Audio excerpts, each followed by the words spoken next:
Chers amis téléspectateurs, que la paix et la grâce de Dieu soient avec vous. Mon nom est Pasteur René Wesnel, fondateur du ministère dénommé From the Cloud of Glory Advanced Worship and Praise, basant d'abord sur la présence de Dieu, les dons spirituels, ensuite la guérison divine de l'adoration, enfin la guerre spirituelle. Présentement, je tiens à prêcher un sermon sur le caractère de Christ.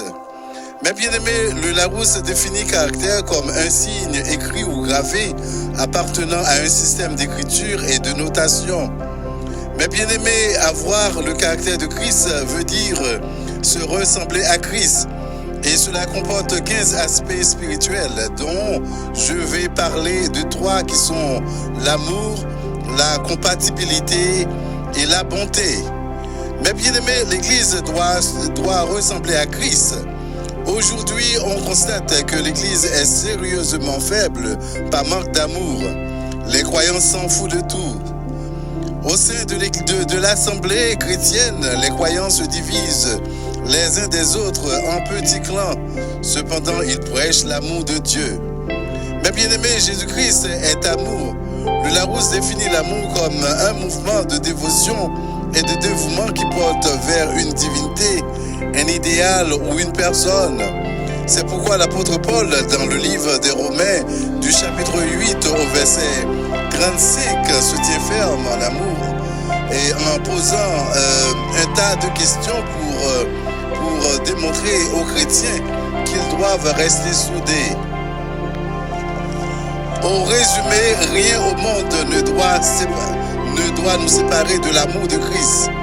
Aujourd'hui, pas mal de chrétiens font des bêtises pour obtenir n'importe quoi.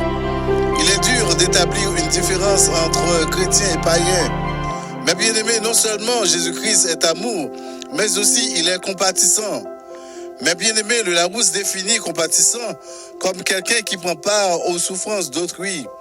Et selon le livre de Matthieu du chapitre 14 au verset 14, ce verset dévoile la compatibilité de Jésus-Christ en guérissant un tas de gens malades qui se trouvaient dans la foule.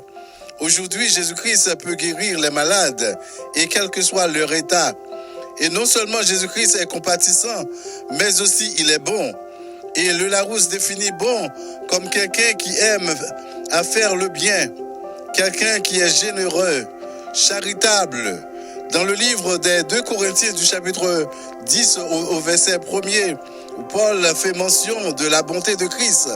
Et dans l'évangile selon Saint Jean du chapitre 10 au verset 11, où Christ se montre magnanime quand il dit de lui-même qu'il est le bon berger qui donne sa vie pour ses brebis. Mais bien aimés, nous pouvons établir la différence en pratiquant les œuvres de Christ pour ressembler à Christ de jour en jour. Merci de votre écoute. Si vous n'acceptez pas encore le Seigneur Jésus-Christ comme votre sauveur personnel, c'est le temps de le faire maintenant. Et Jésus-Christ, dans sa bonté infinie, vous couvrira. C'était votre serviteur, Pasteur René Wesnel.